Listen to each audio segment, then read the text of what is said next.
बिस्मिल्लाहिर्रहमानिर्रहीम। अस्सलाम वालेकुम। आई एम मुआज़ रसूल, your professor of physics. Students, आज हम लोगों ने आपके लेक्चर नंबर 1 में यूनिट नंबर 9 डिस्कस करना है, जो कि डील करता है आपके सेकेंड ईयर के चैप्टर नंबर 12 को, यानी इलेक्ट्रोस्टैटिक्स को। तो आइए अपना काम शुरू करते हैं। जैसा कि आपने रूटीन की क्लासेस में पढ़ा होगा कि electrostatics is the branch of physics in which we discuss about stationary charges. ये फिजिक्स की वो ब्रांच है कि जिसमें हम स्टेशनरी चार्जेस के बारे में पढ़ते हैं।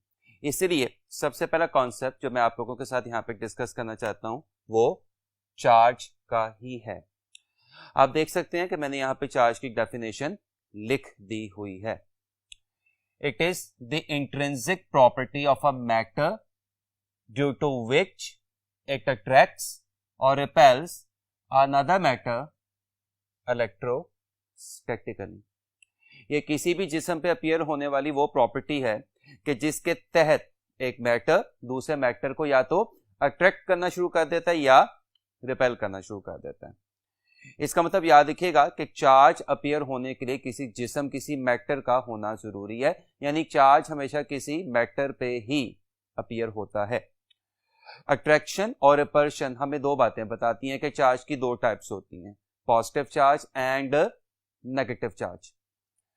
दो पॉजिटिव चार्जेस या दो नेगेटिव चार्जेस यानी सिमिलर चार्जेस हमेशा एक दूसरे को क्या करेंगे, रिपेल करेंगे, और एक पॉजिटिव चार्ज और एक नेगेटिव चार्ज यानी ऑपोजिट चार्जेस हमेशा एक दूसरे को क्या करेंगे, अट्रैक्ट करेंगे। सवाल पैदा होता है कि किसी भी जिस्म पे चार्ज कैसे अपीयर हो सकता है, तो इसके बहुत सारे तरीके हैं, मसलन इलेक्ट्रोस्टैटिक, इंडक्शन और रबिंग।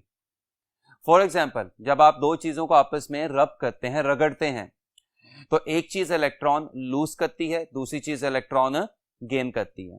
जो चीज इलेक्ट्रॉन लूज कर रही होगी उस पे पॉजिटिव चार्ज आना शुरू हो जाएगा, और जो चीज इलेक्ट्रॉन गेन कर रही होगी उस पे नेगेटिव चार्ज आना शुरू हो जाएगा। यानी चार्ज आने की वजह मेजॉरिटी केसेस में इलेक्ट्रॉन्स का गेन और लूज करना है।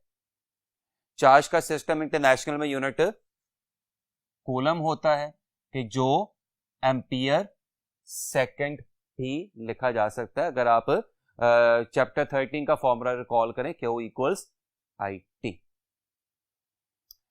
इसी कॉन्सेप्ट में अगली बात जो हम लोगों ने देखनी है वो, अगर आपको याद हो तो इसी चैप्टर में आपने पढ़ा था, मिलीकैन ने साबित की थी। मिलीकैन ने क्या साबित किया था कि किसी भी जिस्म पे कम से कम चार्ज कितना होता है, 1.6 इंटू 10⁻⁹ कूलम, जो कि बाय द वे इलेक्ट्रॉन पे चार्ज की अमाउंट होती है। अगर चार्ज की अमाउंट किसी भी जिस्म पे इससे ज्यादा होगी तो या इस अमाउंट से डबल होगी या इस अमाउंट से ट्रिपल होगी एंड सो ऑन। यानी किसी भी जिस्म पे चार्ज कितना हो सकता है, 1.6 इंटू 10⁻⁹ कूलम, या इसका डबल यानी 3.2 इंटू 10⁻⁹ कूलम, या इसका ट्रिपल यानी 4.8 into 10⁻⁹ coulomb and so on. यानी मैं इन सारी डिस्कशन के लिए एक जनरलाइज रिजल्ट भी लिख सकता हूं, that is Q equals NE, जबकि E क्या है, एक इलेक्ट्रॉन पे चार्ज की अमाउंट यानी 1.6 इंटू 10⁻⁹ कूलम, और N क्या है, नंबर ऑफ इलेक्ट्रॉन्स। इसका मतलब मैं इसको यूं भी बोल सकता हूं कि charge is always integral multiple of charge on single electron, and this is also known as quantization of charge. Quanta का मतलब ही डिस्क्रीट या इंटेग्रल वैल्यूज को कहते हैं, 1, 2, 3 एंड सो ऑन, जैसा भी मैंने आपके सामने डिस्कस किया। इस चैप्टर का सबसे पहला टॉपिक कूलम्स लॉ। कोई से दो स्टेशनरी या पॉइंट चार्जेस के दरमियान फोर्स ऑफ अट्रैक्शन और फोर्स ऑफ रिपल्शन। अब सवाल पैदा होता है, फोर्स ऑफ अट्रैक्शन कब लगेगी, जब ऑपोजिट चार्जेस होंगे, और फोर्स ऑफ रिपल्शन कब लगेगी, जब सिमिलर चार्जेस होंगे। तो मेरे हाथ से मैं इस पर तफसीली बहस कर चुका हूं, तो मैं फिर शुरू करता हूं। कोई से दो पॉइंट एंड स्टेशनरी चार्जेस के दरमियान फोर्स ऑफ अट्रैक्शन और फोर्स ऑफ रिपल्शन दोनों चार्जेस के मैग्नीट्यूड के प्रोडक्ट के डायरेक्टली प्रोपोर्शनल होती है और उनके दरमियान डिस्टेंस के स्क्वायर के इनवर्सली प्रोपोर्शनल होती है। यानी अगर मेरे पास ये दो चार्जेस हैं Q1 और Q2 के जिनके दरमियान डिस्टेंस क्या है R, तो इन दोनों चार्जेस के दरमियान फोर्स ऑफ अट्रैक्शन और फोर्स ऑफ रिपल्शन दोनों चार्जेस के मैग्नीट्यूड के प्रोडक्ट यानी Q1 Q2 के प्रोडक्ट के डायरेक्टली प्रोपोर्शनल होगी और उनके दरमियान डिस्टेंस यानी R के स्क्वायर के इनवर्सली प्रोपोर्शनल होगी। यही वजह है कि कूलम्स लॉ को इनवर्स स्क्वायर लॉ भी कहा जाता है, क्योंकि कूलम फोर्स किस पे डिपेंड करती है, डिस्टेंस के स्क्वायर पे इनवर्सली डिपेंड करती है। प्रोपोर्शनलिटी साइन इक्वालिटी साइन से रिप्लेस होता है, साथ में कांस्टेंट क्या आता है K, and K is known as Coulomb's constant. इसकी भी प्रॉपर डेफिनेशन मौजूद है, जरा ध्यान से सुन लें। अगर Q1 क्या हो जाए 1 कूलम और Q2 भी क्या हो जाए 1 कूलम और दोनों चार्जेस के दरमियान डिस्टेंस कितना हो जाए 1 मीटर, तो फिर यहाँ पे Q1 की जगह क्या आ जाएगा 1, Q2 की जगह क्या आ जाएगा 1, R की जगह क्या आ जाएगा 1। तो coulomb constant is actually coulomb force. So Coulomb constant is basically the Coulomb force between two 1 coulomb charges separated by 1 meter. Coulomb constant की वैल्यू 1/4 पाई एप्सिलॉन नॉट होती है और अगर मैं इसको सॉल्व करूं तो ये 9 × 10⁹9 न्यूटन मीटर स्क्वायर पर कूलम स्क्वायर के बराबर होती है। और कूलम कांस्टेंट की वैल्यू आपने अपनी रूटीन की क्लासेस में पढ़ा होगा कि दो बातों पर डिपेंड करती है कि आपने सिस्टम कौन सा लिया हुआ है, आप कौन से यूनिट्स का इस्तेमाल कर रहे हैं और दोनों चार्जेस के दरमियान मीडियम कौन सा है। तो पहली बात तो समझ आती भी है कि अगर यूनिट मीटर की बजाय सेंटीमीटर हो जाए, न्यूटन की बजाय डाइंस हो जाए, यानी अगर आप यूनिट चेंज कर दें तो कूलम कांस्टेंट की वैल्यू भी तब्दील हो जाएगी, चेंज हो जाएगी। कूलम कांस्टेंट दोनों चार्जेस के दरमियान मीडियम पे कैसे डिपेंड करता है ये इस आर्टिकल के लास्ट में हम देखेंगे। इस फॉर्मूला में जो मैंने कूलम कांस्टेंट का फॉर्मूला यहां पे लिखा हुआ है K equals 1/4 pi epsilon not, इसमें एप्सिलॉन नॉट कहलाता है permittivity of free space. Permittivity का लफ्जी मतलब होता है परमिशन यानी इजाजत या एबिलिटी। किसकी एबिलिटी? चार्ज की एबिलिटी। किस बात की? फ्री स्पेस में इलेक्ट्रिक फील्ड पैदा करने की। तो परमिटिविटी ऑफ फ्री स्पेस की भी डेफिनेशन यहां पे सामने आ जाती है। It is the ability of a charge to produce electric field in free space. इसकी वैल्यू 8.85 × 10⁻⁻12 कूलम स्क्वायर पर न्यूटन पर मीटर स्क्वायर के बराबर होती है। और आप देख सकते हैं कि परमिटिविटी ऑफ फ्री स्पेस यानी एप्सिलॉन नॉट के यूनिट कूलम कांस्टेंट से इनवर्स आपको दिखाई दे रहे हैं।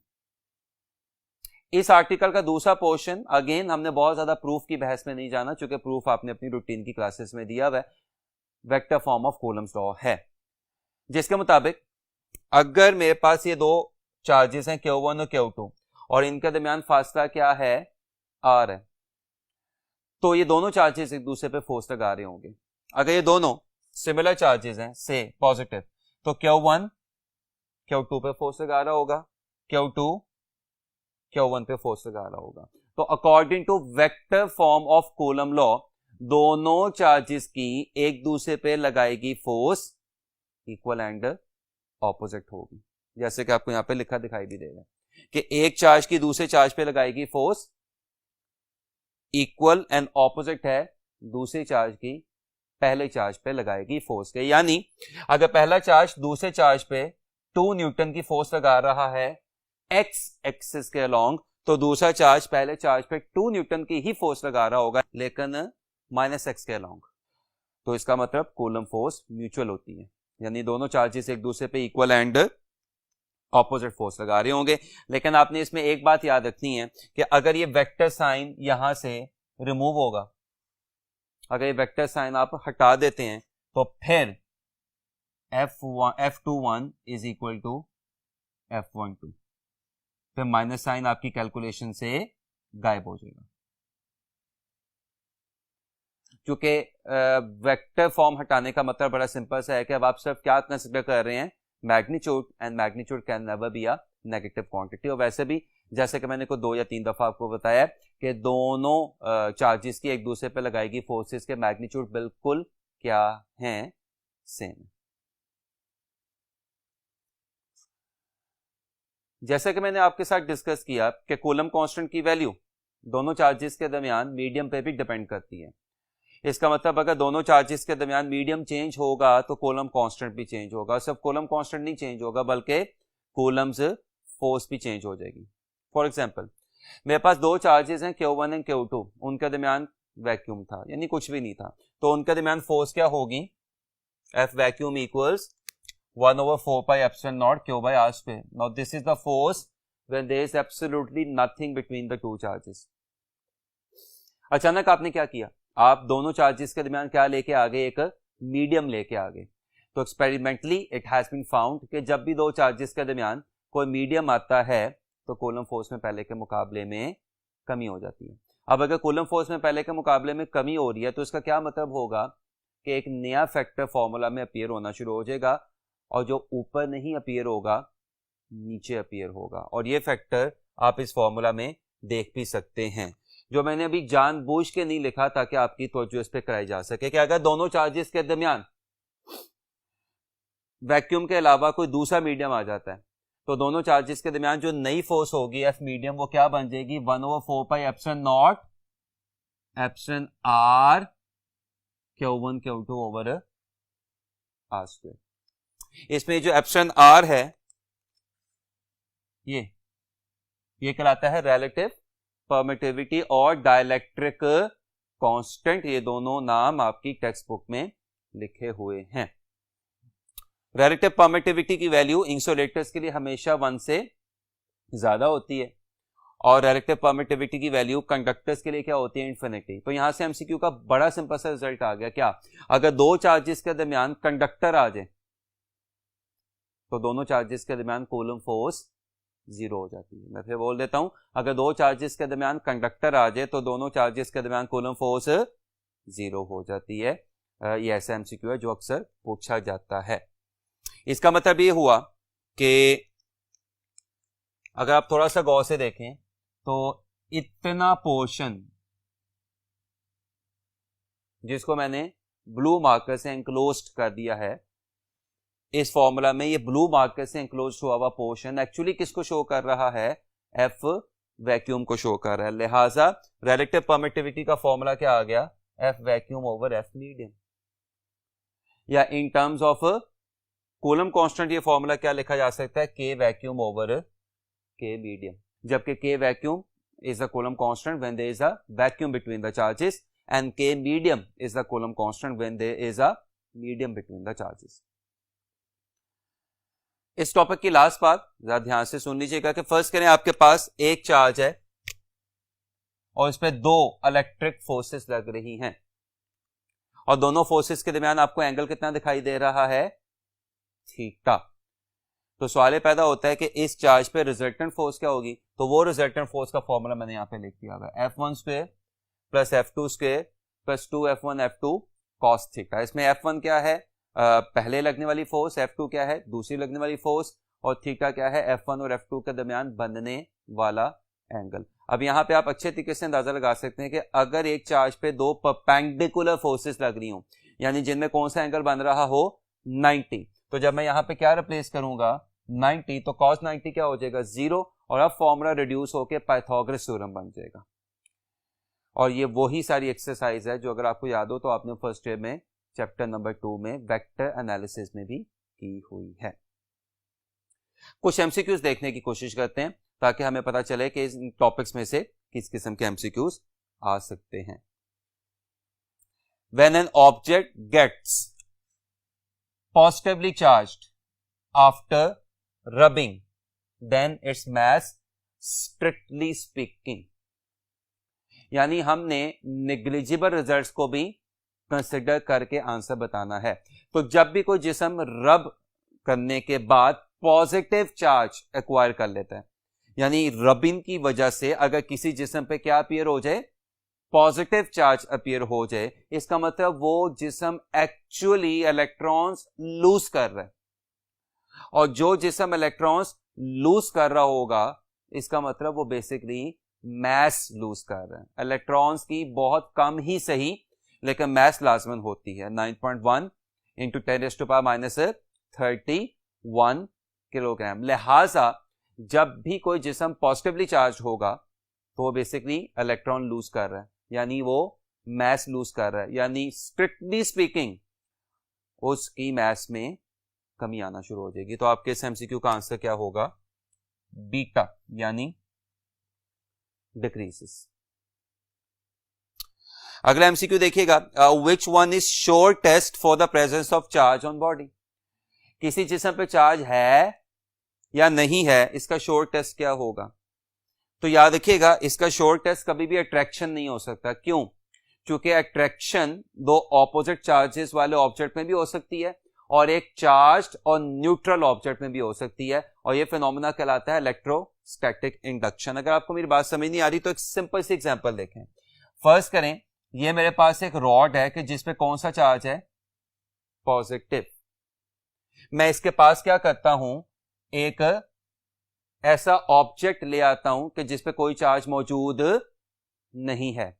तो अब क्या होगा, इस ऑब्जेक्ट में इलेक्ट्रोस्टैटिक इंडक्शन हो जाएगी, जिसके नतीजे में इस ऑब्जेक्ट में मौजूद तमाम नेगेटिव चार्जेस का रुख इस किनारे पे हो जाएगा और तमाम पॉजिटिव चार्जेस का रुख दूसरे वाले किनारे पे हो जाएगा। नतीजा ये और ये दोनों ऑब्जेक्ट्स एक दूसरे को अट्रैक्ट करना शुरू कर देंगे। लिहाजा न्यूट्रल चीज भी अट्रैक्शन कर सकती है। इसका मतलब क्या हुआ कि किसी भी चीज पे चार्ज है या नहीं है, अट्रैक्शन इस बात की गारंटी आपको नहीं देगी, क्योंकि अट्रैक्शन न्यूट्रल चीज भी कर सकती है। हां, न्यूट्रल चीज क्या नहीं कर सकती? रिपल्शन नहीं कर सकती। लिहाजा अगर कोई चीज किसी दूसरी चीज को क्या कर रही है? रिपेल कर रही है, तो इसका बड़ा सिंपल सा मतलब है कि उस पर चार्ज मौजूद होगा। आपके इस एमसीक्यू का आंसर होगा बीटा, यानी repulsion is a sure test for the presence of charge on any object. Next MCQ देखिएगा, the force between two charges is F. If the distance between charges increases 2 times and a medium of a relative permittivity 4 is introduced between the charges, then the force between the charges will be. Now, पुरानी force क्या थी? F.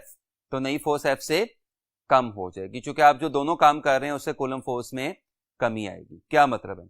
आप सबको पता है कि coulomb force distance के square के इनवर्सली प्रोपोर्शनल है, इनवर्स स्क्वायर लॉ रिमेंबर।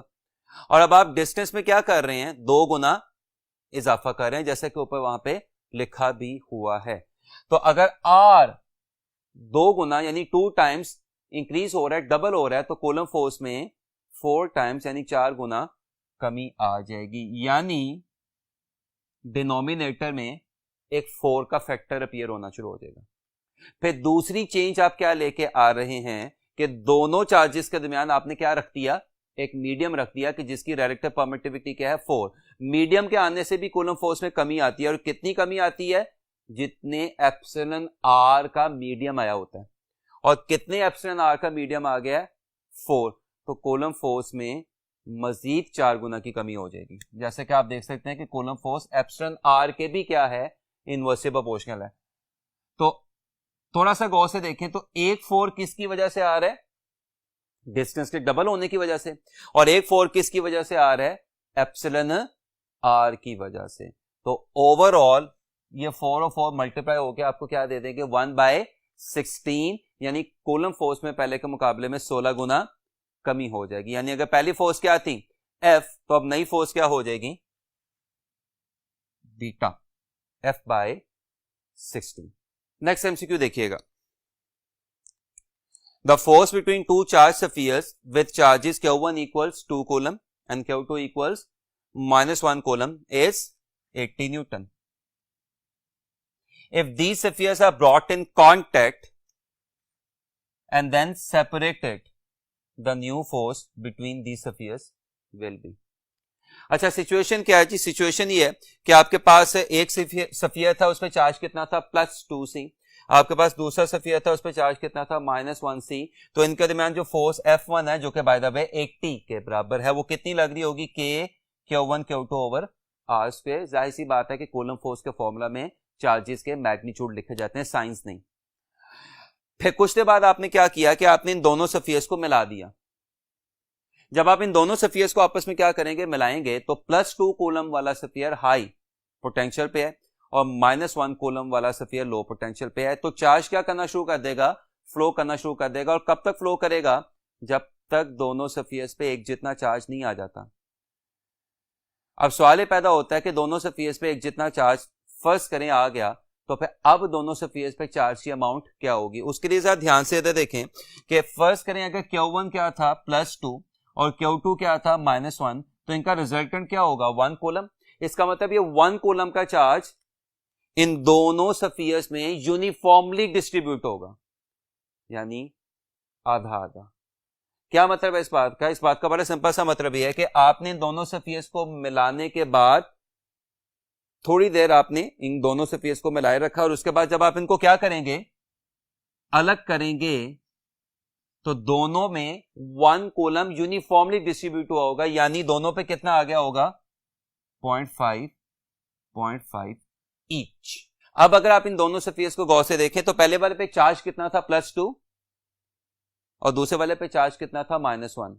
इस सारी एक्सरसाइज के बाद अब दोनों पे चार्ज क्या आ गया, 0.5 ईच। तो अब इन दोनों सफियर्स के दरमियान फोर्स क्या होगी, वही फॉर्मूला F2 मैंने कह दिया, नई force K Q1 Q2 over R square. अब अगर आप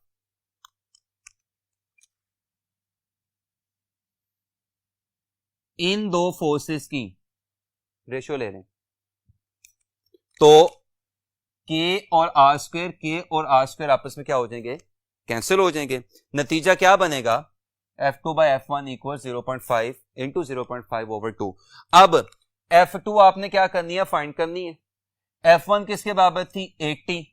अब जरा ध्यान से देखिएगा, 0.5 इज एक्चुअली 1/2, 0.5 इज एक्चुअली 1/2। तो डिनोमिनेटर में यानी निचले वाले फैक्टर में कितने टूज इकट्ठे हो जाएंगे, 3, और 3 टूज आपस में मल्टीप्लाई होकर क्या आंसर देंगे, 8।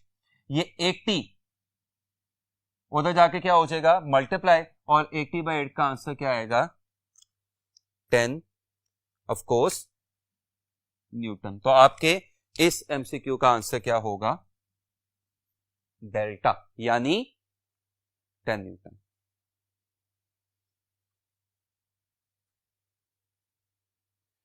नेक्स्ट जो कॉन्सेप्ट हम लोगों ने देखना है वो है इलेक्ट्रिक फील्ड। ये कॉन्सेप्ट माइकल फैराडे ने दिया था, जिसके मुताबिक किसी भी चार्ज के गिर्द ऐसा एरिया जिस एरिया में चार्ज का इन्फ्लुएंस महसूस किया जा सके, वो चार्ज की क्या कहलाता है, इलेक्ट्रिक फील्ड कहलाता है। अब यहां पे समझने वाली बात स्टूडेंट्स ये है कि इलेक्ट्रिक फील्ड एक प्रॉपर्टी है, क्वांटिटी नहीं है। इसका मतलब ये महसूस हो सकती है, मेजर नहीं हो सकती।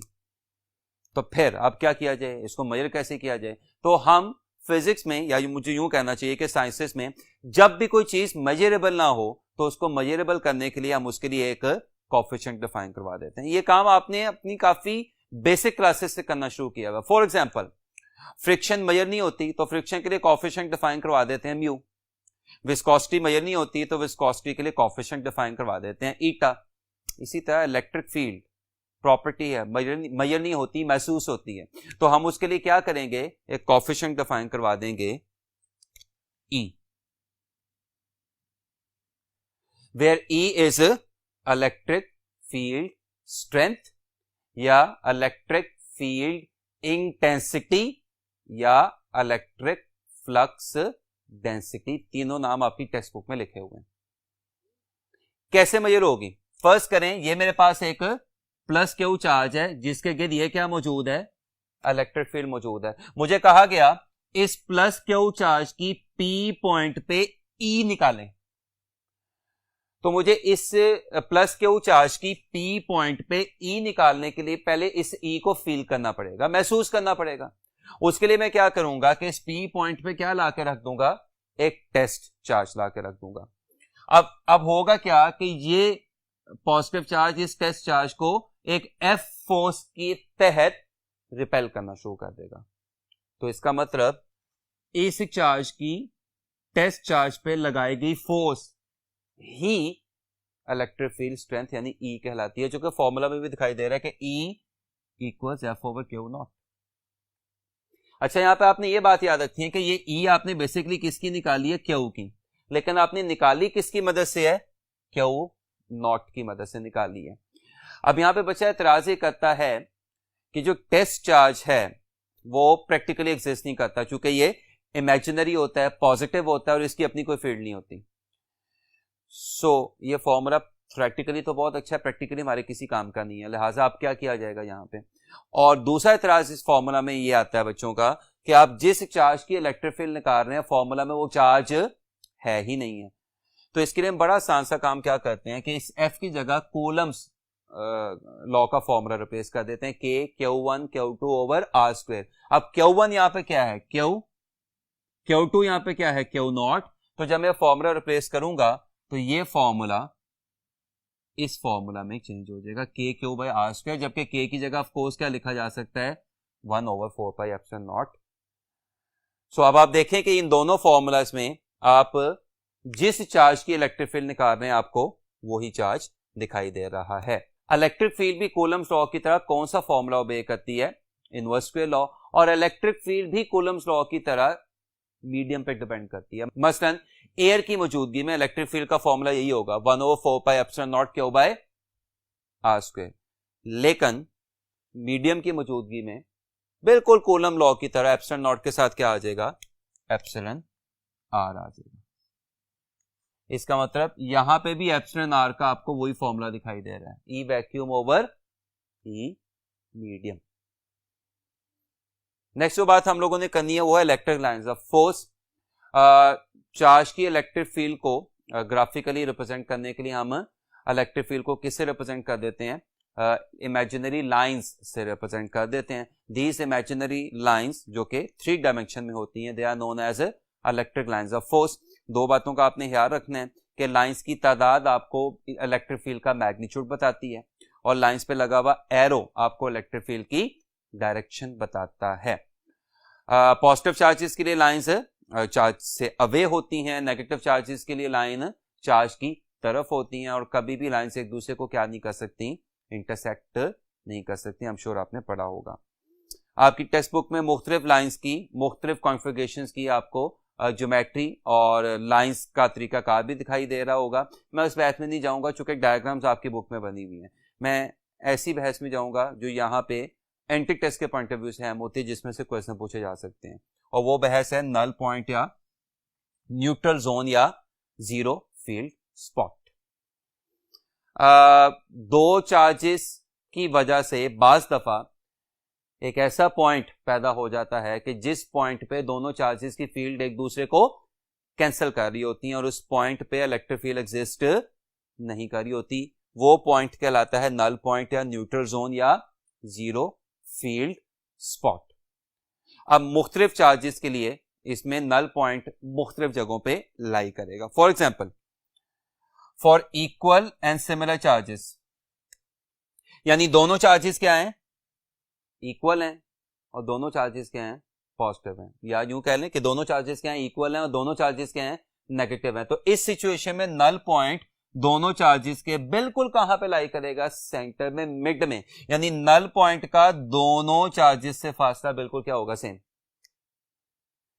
लेकिन अगर आपके पास सिमिलर एंड अनइक्वल चार्जेस हो, यानी हैं दोनों पॉजिटिव ही लेकिन एक की वैल्यू ज्यादा है दूसरे की वैल्यू कम है, या हैं दोनों नेगेटिव ही एक की वैल्यू ज्यादा है दूसरे की वैल्यू क्या है, कम है, यानी ये बड़े वाला चार्ज एक छोटा वाला चार्ज, मसलन ये +5 कूलम ये +2 कूलम। तो अब इस सिचुएशन में नल पॉइंट दोनों चार्जेस के दरमियान में तो लाई करेगा, लेकिन नल पॉइंट दोनों चार्जेस के मिड में लाई नहीं करेगा, बल्कि नल पॉइंट छोटे वाले चार्ज के करीब लाई करेगा और बड़े वाले चार्ज से दूर लाई करेगा, यानी नल पॉइंट P छोटे वाले चार्ज के करीब लाई कर रहा है। फर्स्ट करें, दोनों चार्जेस के दरमियान का फासला अगर r है तो नल पॉइंट का फासला छोटे वाले चार्ज से क्या होगा, x, और बड़े वाले चार्ज से क्या होगा, of course r minus x। और अब नल पॉइंट निकालने का फॉर्मूला ये, k q over r minus x का whole square equals k q over x square, जिसमें कैपिटल क्यू क्या है, बड़े वाला चार्ज, और स्मॉल क्यू क्या है, छोटा वाला चार्ज। व्हाट इफ के हमारे पास इक्वल एंड ऑपोजिट चार्जेस हो, ये यानी एक दोनों चार्जेस का मैग्नीट्यूड क्या है, सेम है, लेकिन एक पॉजिटिव चार्ज है दूसरा नेगेटिव चार्ज है। तो अब क्या होगा, तो अब जरा ध्यान से सुनिएगा, तो नल पॉइंट दोनों तरफ इक्वी डिस्टेंस पे लाई करेगा।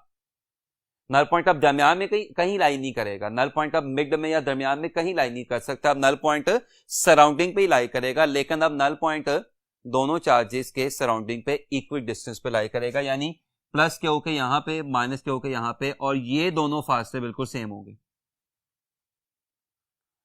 व्हाट इफ के मेरे पास ऑपोजिट एंड अनइक्वल चार्जेस हो, यानी एक पॉजिटिव है दूसरा नेगेटिव है और दोनों का मैग्नीट्यूड सेम नहीं है। फॉर एग्जांपल प्लस क्यू है +5 कूलम और माइनस क्यू है -2 कूलम। तो अब नल पॉइंट छोटे वाले चार्ज के सराउंडिंग पे लाई करेगा। और अब नल पॉइंट निकालने का फॉर्मूला ये, जिसमें कैपिटल क्यू क्या है, बड़े वाला चार्ज, स्मॉल क्यू क्या है, छोटे वाला चार्ज, एक्स हमारा नल पॉइंट है। और आप देख सकते हैं कि पी नल पॉइंट का माइनस यानी छोटे वाले चार्ज से फासला क्या है, एक्स, और बड़े वाले चार्ज से फासला क्या हो जाएगा, आर प्लस एक्स हो जाएगा।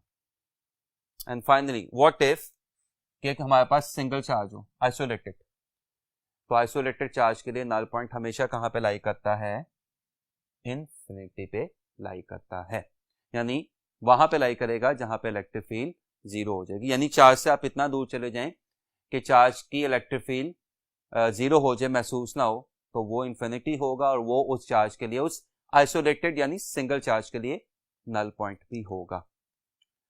व्हाइट बोर्ड दोबारा शुरू करते हैं।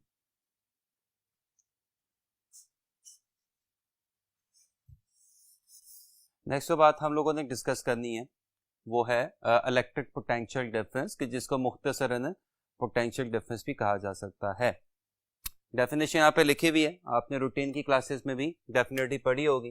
The potential difference between 2 points A and B is the work done in carrying a unit positive charge from A to B keeping electrostatic equilibrium। Diagram से समझने की कोशिश करते हैं कि फर्स्ट करें, ये मेरे पास एक अपर प्लेट है कैरिंग पॉइंट A कि जिस पे पॉजिटिव चार्ज है, या यूं कह लें जो हाई पोटेंशियल पे है, और ये मेरे पास एक लोअर प्लेट है कि जिस पे पॉइंट है B कैरिंग नेगेटिव चार्ज या जिस पे लो पोटेंशियल है। और आप सबको पता है इलेक्ट्रिक लाइंस ऑफ फोर्स किससे किसकी तरफ होती हैं, पॉजिटिव चार्जेस से नेगेटिव चार्जेस की तरफ। और जब मैं यहाँ पे एक टेस्ट चार्ज Q0 रखूंगा तो उस पर इलेक्ट्रिक फोर्स किधर को लगेगी, नीचे की तरफ। तो अब अगर मैंने इस चार्ज को नीचे से ऊपर यानी लो से हाई पोटेंशियल की तरफ मूव करवाना हो, यानी बी से ए की तरफ लेके जाना हो, तो मुझे इस चार्ज पे जो वर्क करना पड़ेगा that is known as potential difference between the 2 points A and B और बिटवीन द 2 प्लेट्स। अब फॉर्मूला यहाँ पे लिखा हुआ है कि 2 पॉइंट्स या 2 प्लेट्स के दरमियान पोटेंशियल डिफरेंस किसके बराबर होगा, work done on unit positive charge. और फर्स्ट ईयर में अगर आपको याद हो तो आपने चैप्टर नंबर 4 में पढ़ा होगा वर्क एनर्जी प्रिंसिपल, कि जिसके मुताबिक वर्क डन किसके बराबर होता है, चेंज इन पोटेंशियल एनर्जी या चेंज इन काइनेटिक एनर्जी के। रूल बड़ा सिंपल सा है कि जब पॉजिटिव चार्ज हाई पोटेंशियल की तरफ मूव कर रहा होगा तो वो पोटेंशियल एनर्जी गेन करेगा और काइनेटिक एनर्जी लॉस करेगा, लेकिन जब पॉजिटिव चार्ज लो पोटेंशियल की तरफ मूव कर रहा होगा तो वो पोटेंशियल एनर्जी लॉस करेगा और काइनेटिक एनर्जी गेन करेगा। इसी तरह नेगेटिव चार्ज अगर लो पोटेंशियल की तरफ मूव कर रहा है तो वो पोटेंशियल एनर्जी गेन करेगा, काइनेटिक एनर्जी लॉस करेगा। और अगर नेगेटिव चार्ज हाई पोटेंशियल की तरफ मूव कर रहा है तो वो काइनेटिक एनर्जी गेन करेगा और पोटेंशियल एनर्जी लॉस करेगा। मुझे अंदाजा है ये थोड़ा सा कंफ्यूजिंग भी हो सकता है, क्योंकि मैंने 4 केसेस थोड़ा सा जरा जल्दी से बोल दिए हैं, तो मैं इनको आसानी से याद रखने का एक तरीका भी आपके साथ डिस्कस कर देता हूं कि जब भी चार्ज अपने जैसे चार्ज की तरफ मूव करे, यानी पॉजिटिव किसकी तरफ मूव करे, पॉजिटिव की तरफ, या नेगेटिव किसकी तरफ मूव करे, नेगेटिव की तरफ, यानी जब भी कोई चार्ज अपने जैसे चार्ज की तरफ मूव करेगा तो वो पोटेंशियल एनर्जी गेन करेगा। और जाहिर सी बात है कि जब पोटेंशियल एनर्जी गेन होगी तो काइनेटिक एनर्जी लॉस हो जाएगी। और दूसरा रूल याद रखने का तरीकाकार क्या है कि जब भी कोई चार्ज अपने से ऑपोजिट चार्ज की तरफ मूव करेगा, यानी पॉजिटिव किसकी तरफ मूव करे, नेगेटिव की तरफ, या नेगेटिव किसकी तरफ मूव करे, पॉजिटिव की तरफ, तो वो काइनेटिक एनर्जी गेन करेगा और पोटेंशियल एनर्जी लॉस करेगा। नेक्स्ट जो बात हम लोगों ने करनी है वो है इलेक्ट्रिक या एब्सोल्यूट पोटेंशियल। एब्सोल्यूट या इलेक्ट्रिक पोटेंशियल का कॉन्सेप्ट पोटेंशियल डिफरेंस से कोई डिफरेंट नहीं है। इसमें भी चार्ज दो पॉइंट्स के दरमियान ही मूव करता है, लेकिन याद रखिएगा इसमें चार्ज दो ऐसे पॉइंट्स के दरमियान मूव करता है कि जिनमें से एक आपके सामने ही कहीं लाई कर रहा है और दूसरा हमने कहां पे अस्यूम किया हुआ है, इन्फिनिटी पे अस्यूम किया हुआ है कि जहां पे तमाम पोटेंशियल्स और पोटेंशियल एनर्जीज का आंसर क्या हो जाता है, जीरो हो जाता है। डेफिनेशन आपने रूटीन की क्लासेस में भी पढ़ी हुई है, यहां पे भी लिखी हुई है कि एब्सोल्यूट और electric potential at a point is defined as the work done against electric field on unit positive charge in moving it from infinity to that point। और आप देख सकते हैं कि फॉर्मूला भी तकरीबन वही है। वही फॉर्मूला होने का क्या मतलब है जो पोटेंशियल डिफरेंस का है कि यूनिट्स दोनों के, आप एक बात नोट कर रहे हैं, मैं इसको स्किप करके थोड़ा सा आगे लेके गया था। वही फॉर्मूला होने का क्या मतलब है कि पोटेंशियल डिफरेंस हो या पोटेंशियल हो, दोनों के यूनिट्स क्या होते हैं, वोल्ट यानी जूल पर कूलम, और दोनों ही कौन सी क्वांटिटीज हैं, स्केलर क्वांटिटीज हैं।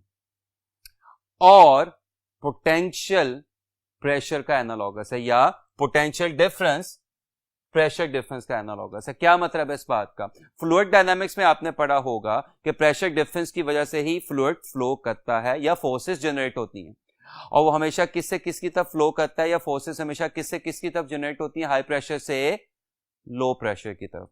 बिल्कुल इसी तरह चार्ज, पॉजिटिव चार्ज भी पोटेंशियल डिफरेंस की वजह से ही फ्लो करेगा, किससे किसकी तरफ, हाई पोटेंशियल से लो पोटेंशियल की तरफ। पोटेंशियल डिफरेंस टेम्परेचर डिफरेंस का भी एनालॉगस हो सकता है, क्योंकि टेम्परेचर डिफरेंस वजह बनता है हीट के फ्लो करने की from high temperature to low temperature. तो आप देखें आपको यहां पे तीन एनालॉगस दिखाई दे रहे हैं। इलेक्ट्रोडायनामिक्स में जो काम पोटेंशियल कर रहा होता है, फ्लूइड डायनामिक्स में वही काम प्रेशर कर रहा होता है, थर्मोडायनामिक्स में वही काम टेम्परेचर कर रहा होता है।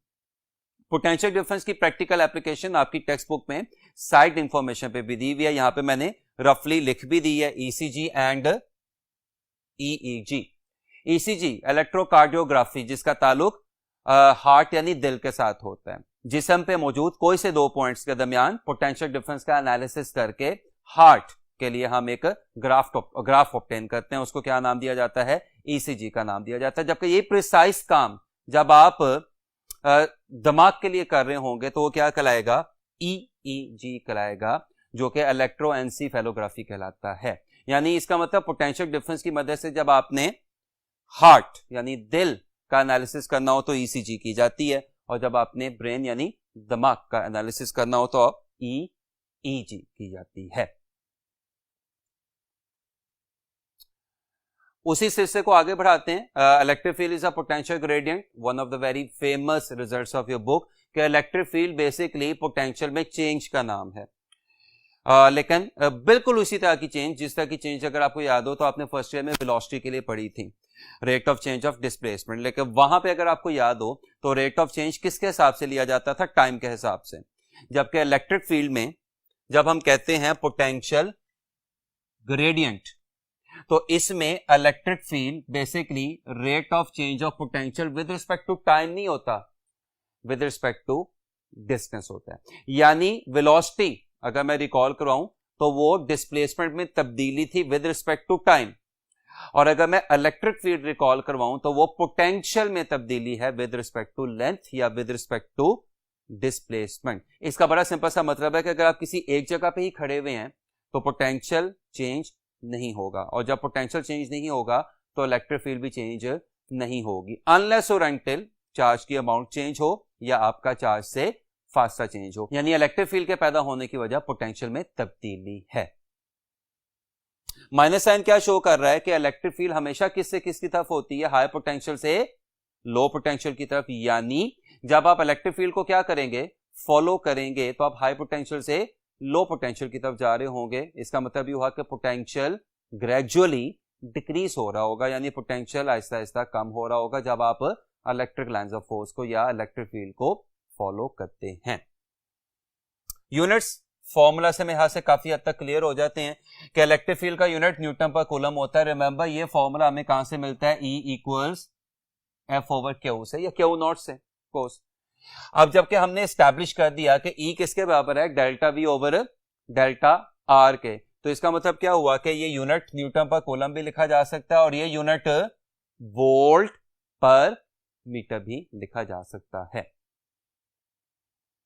नेक्स्ट बात हमने करनी है, ये अगर आपको याद हो तो आपके चैप्टर का प्रॉपर लॉन्ग क्वेश्चन होता था, लेकिन यहां पे लॉन्ग क्वेश्चन हमारे पास करने का टाइम नहीं है क्योंकि आपने कैलकुलेशन अपनी रूटीन की क्लासेस में की हुई है। तो यहां पे जरा कोशिश करते हैं कि जरा जल्दी से इसको रिकॉल करके ज्यादा अहम एमसीक्यूज को देखने की कोशिश करें। इलेक्ट्रिक पोटेंशियल या absolute potential act a point due to a point charge. अब यहां पे सबसे पहला एतराज बच्चे की तरफ से यह आता है कि जब पोटेंशियल का फॉर्मूला पहले से मौजूद था W ओवर क्यू नॉट, तो फिर नया फॉर्मूला डिफाइन करने की जरूरत क्यों पेश आई। यह फॉर्मूला थ्योरेटिकली तो बहुत अच्छा है, लेकिन फॉर्मूला प्रैक्टिकली हमारे शायद किसी काम का इसलिए नहीं है कि सबसे पहली बात तो टेस्ट चार्ज नॉर्मली इमेजिनरी होता है, हाइपोथेटिकल होता है, प्रैक्टिकली एग्जिस्ट नहीं करता। और ये W क्या है, वो वर्क जो आपको चार्ज पे करना पड़ता है उसे इंफिनिटी से किसी पॉइंट पे लेके आने के लिए, और जहां पे इंफिनिटी आ जाए आपको पता है हमारी कैलकुलेशन जवाब देना शुरू हो जाती है। इसका मतलब ये फॉर्मूला थ्योरेटिकली तो बहुत अच्छा है, लेकिन फॉर्मूला प्रैक्टिकली शायद किसी चार्ज की मदद से पोटेंशियल फाइंड करने में हमारी मदद नहीं करेगा। तो हम इसमें थोड़ी सी क्या कर देते हैं, चेंजेस लेके आ जाते हैं। कैसे, जरा ध्यान से देखें, ये क्यू नॉट वैसे का वैसा, और बाय डेफिनेशन आप सबको पता है कि वर्क किसके बराबर होता है, फोर्स इनटू डिस्प्लेसमेंट। और अब अगर मैं फोर्स की जगह कूलम लॉ रिप्लेस कर दूं के Q1 यानी के Q0 यानी Q2 ओवर आर स्क्वायर, तो जरा ध्यान से देखिएगा, एक ये Q0 और Q0 कैंसिल हो गया, एक आर और एक आर कैंसिल हो गया, तो यहां से पोटेंशियल का एक बड़ा प्रिसाइज फॉर्मूला आपके सामने आ जाता है, के क्यू ओवर आर या 1 over 4 pi epsilon naught q over r. और ये फॉर्मूला प्रैक्टिकली एब्सोल्युटली एप्लीकेबल है। वजह, आपको अगर चार्ज की क्या मालूम हो, अमाउंट, जो कि आप इलेक्ट्रोस्कोप की मदद से भी मेजर कर सकते हैं, अगर आपको क्या मालूम हो कूलम्स कांस्टेंट, तो आप चार्ज से किसी भी फासले पे उस चार्ज का क्या निकाल सकते हैं, पोटेंशियल निकाल सकते हैं, that is known as absolute potential और इलेक्ट्रिक पोटेंशियल। अब अगर मैं अपनी पिछले 10 या 15 मिनट की हुई बातों को समराइज करूं और जितने भी रिजल्ट हम लोगों ने देखे हैं वो लिखने की कोशिश करूं, तो एक बड़ा आसान सा टेबल बनता है कि जो एमसीक्यू के पॉइंट ऑफ व्यू से और रिजल्ट्स को याद रखने के पॉइंट ऑफ व्यू से आपकी काफी मदद करेगा। मसलन कूलम फोर्स के Q1 Q2 over r square यानी डिस्टेंस के स्क्वायर के इनवर्सली प्रोपोर्शनल होती है। अब जरा ध्यान से देखें, अगर मैं इस Q0 को उधर ले जाऊं, यानी ये Q0 यहां से गायब होकर उधर चला जाए, यानी F ओवर Q0, तो ये इलेक्ट्रिक फील्ड बन जाएगा। ये भी डिस्टेंस के स्क्वायर के इनवर्सली प्रोपोर्शनल होती है। अब अगर आप इलेक्ट्रिक पोटेंशियल एनर्जी का फॉर्मूला देखें, तो energy is equal to force into displacement. Remember, energy is equal to work done and work done is equal to force into displacement. और अगर फोर्स की वैल्यू रिप्लेस की जाए तो ये पोटेंशियल एनर्जी का फॉर्मूला, जो क्या शो कर रहा है कि पोटेंशियल एनर्जी डिस्टेंस के स्क्वायर के नहीं बल्कि डिस्टेंस के इनवर्सली प्रोपोर्शनल है। एंड फाइनली पोटेंशियल का फॉर्मूला तो मैंने आपके सामने अभी ड्राइव किया है। इसका मतलब इलेक्ट्रिक फोर्स और इलेक्ट्रिक फील्ड डिस्टेंस के स्क्वायर के इनवर्सली प्रोपोर्शनल होती हैं, और पोटेंशियल एनर्जी और पोटेंशियल डिस्टेंस के इनवर्सली प्रोपोर्शनल होते हैं। नेक्स्ट बात जो हम लोगों ने यहां पे डिस्कस करनी है वो है इक्वी पोटेंशियल सरफेस। ऐसी सरफेस कि जिस पे मौजूद तमाम पॉइंट्स का पोटेंशियल सेम हो और जिस पे मौजूद तमाम पॉइंट्स के दरमियान पोटेंशियल डिफरेंस जीरो हो, वो क्या कहलाती है, इक्वी पोटेंशियल सरफेस कहलाती है। इसको समझने के लिए आप डायग्राम देख सकते हैं कि ये मेरे पास एक प्लस क्यू चार्ज है, थोड़ा सा बड़ा करके लिख देता हूं। अगर ये प्लस क्यू चार्ज है तो इससे इलेक्ट्रिक लाइंस ऑफ फोर्स किधर को निकल रही होंगी, बाहर की तरफ निकल रही होंगी, जैसा कि रेड लाइन से आपको दिखाई भी दे रहा है। अब मैंने क्या कर लिया, इस चार्ज के गिर्द दो इमेजिनरी सर्कल अस्यूम किए हुए हैं। एक सर्कल पे आपको दो पॉइंट्स दिखाई दे रहे हैं ए एंड बी, और दूसरे सर्कल पे आपको दो पॉइंट्स दिखाई दे रहे हैं सी एंड डी। सो ये जो दोनों सर्कल आपको दिखाई दे रहे हैं, ये चूंकि परफेक्ट सर्कल हैं तो इनका सेंटर यानी चार्ज से फासला क्या होगा, सेम होगा। यानी इन पॉइंट पे, इन सर्कल्स पे मौजूद तमाम पॉइंट्स का चार्ज से फासला सेम है, यानी इन सर्कल्स पे मौजूद तमाम पॉइंट्स पे पोटेंशियल क्या होगा, सेम होगा, और ये सर्कल इक्विपोटेंशियल सरफेस कहलाते हैं। अब इक्विपोटेंशियल सरफेस की अगर कुछ हम प्रॉपर्टीज देखने की कोशिश करते हैं तो आप पॉइंट ए और पॉइंट बी को देखें, दोनों एक ही इक्विपोटेंशियल सरफेस पे लाई कर रहे हैं। इसका मतलब क्या होगा कि पॉइंट ए का पोटेंशियल और पॉइंट बी का पोटेंशियल सेम होंगे, यानी पॉइंट ए और बी के दरमियान पोटेंशियल डिफरेंस क्या होगा, 0। आगे चलें, इसी तरह दूसरा सर्कल देखें, दूसरी इक्विपोटेंशियल सरफेस देखें जिसपे सी और डी पॉइंट लाई कर रहे हैं, तो इस पे भी वही रूल जी कि सी और डी के पोटेंशियल्स क्या होंगे, सेम होंगे, और सी और डी के दरमियान पोटेंशियल डिफरेंस क्या होगा, 0 होगा। बट बहुत अहम बात मैं यहां करने लगा हूं कि ए और सी के दरमियान और बी और डी के दरमियान पोटेंशियल डिफरेंस होगा। क्यों? वजह बड़ी सिंपल है, ए पॉइंट चार्ज के करीब है, इस पर पोटेंशियल हाई है, और सी पॉइंट चार्ज से दूर है, तो इस पर पोटेंशियल लो है। तो ए और सी के दरमियान क्या लाई कर रहा है, पोटेंशियल डिफरेंस लाई कर रहा है। यही वजह है कि इक्विपोटेंशियल सरफेसेस के लिए इलेक्ट्रिक फील्ड स्ट्रेंथ 0 नहीं होती, और ये तो वैसे भी कॉमन सेंस है कि चार्ज के गिर्द इलेक्ट्रिक फील्ड एग्जिस्ट करती ही करती है, और अगर 0 होगी भी तो कहां पे जाके 0 होगी, इंफिनिटी पे जाके 0 होगी। अगर पोटेंशियल डिफरेंस 0 है, अगर ए और बी के दरमियान पोटेंशियल डिफरेंस 0 है, तो इसका मतलब ए और बी के दरमियान चार्ज को मूव करवाने के लिए आपको कोई वर्क नहीं करना पड़ेगा। Recall W equals Q delta we, तो अगर डेल्टा वी 0 होगा तो वर्क भी क्या हो जाएगा, 0 हो जाएगा। नेक्स्ट प्रॉपर्टी देखिएगा जरा, इलेक्ट्रिक फील्ड इक्विपोटेंशियल सरफेस के हमेशा क्या होती है, परपेंडिकुलर होती है, वो आपको दिखाई भी दे रहा है। सर्कल में किसी भी जगह पे डायरेक्शन देखने के लिए जब आप टेंजेंट ड्रॉ करेंगे तो टेंजेंट अपनी इलेक्ट्रिक लाइन ऑफ फोर्स का हमेशा क्या होगा, परपेंडिकुलर होगा। And lastly, equipotential surface just like electric lines of force do not cross each other, ये कभी भी एक दूसरे को क्रॉस नहीं कर सकती। कुछ एमसीक्यूज की तरफ आते हैं। Potential at the surface of a hollow charge sphere is +5 volt. Potential inside this sphere at any point is. इधर से ध्यान से देखिएगा, ये मेरे पास एक हॉलो चार्ज स्फीयर है, इसका मतलब इसकी सरफेस पे क्या अपीयर हुआ है, चार्ज, और ये अंदर से खाली है। अब उसने हमें इंफॉर्मेशन क्या दी हुई है कि सरफेस पे पोटेंशियल की वैल्यू क्या है, +5 वोल्ट। तो बताएं इस स्फीयर के अंदर किसी भी पॉइंट पे पोटेंशियल की वैल्यू क्या होगी। अगर आपको इस चैप्टर में एक लॉ याद हो, जो अगरचे हमारे यूएचएस के सिलेबस का हिस्सा नहीं है, लेकिन आपने पढ़ा होगा, गॉसेस लॉ की फर्स्ट एप्लीकेशन।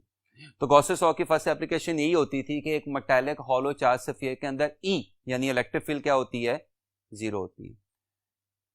इसका मतलब ये हुआ कि अगर इस मेटालिक हॉलो चार्ज स्फीयर के अंदर इलेक्ट्रिक फील्ड क्या है, 0 है, तो इस मेटालिक हॉलो चार्ज स्फीयर के अंदर पोटेंशियल डिफरेंस भी क्या होगा, 0 होगा। बल्कि मुझे जुमलों को यूं बोलना चाहिए कि इस मेटालिक हॉलो चार्ज स्फीयर के अंदर मौजूद किसी भी पॉइंट का पोटेंशियल यानी V इनसाइड V सरफेस के बराबर होगा,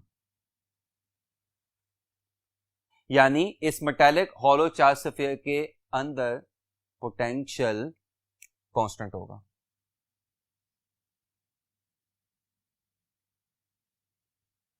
पोटेंशियल कांस्टेंट होगा, और पोटेंशियल वही होगा जो सरफेस पे है, और सरफेस पे आपको कितना पोटेंशियल दिखाई दे रहा है, +5 वोल्ट। तो इनसाइड भी किसी भी जगह पे पोटेंशियल कितना होगा, +5 वोल्ट, यानी आपके इस एमसीक्यू का आंसर क्या आएगा, अल्फा। नेक्स्ट देखिएगा, if magnitude of electric field at point is equal to electric potential then the distance of the point from point charges.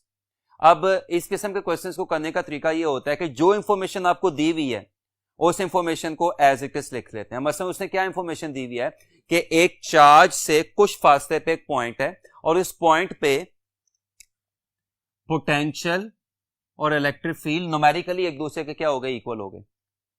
तो बताएं उस पॉइंट का चार्ज से फासला क्या होगा। अब जब आप इस तरह से लिख देते हैं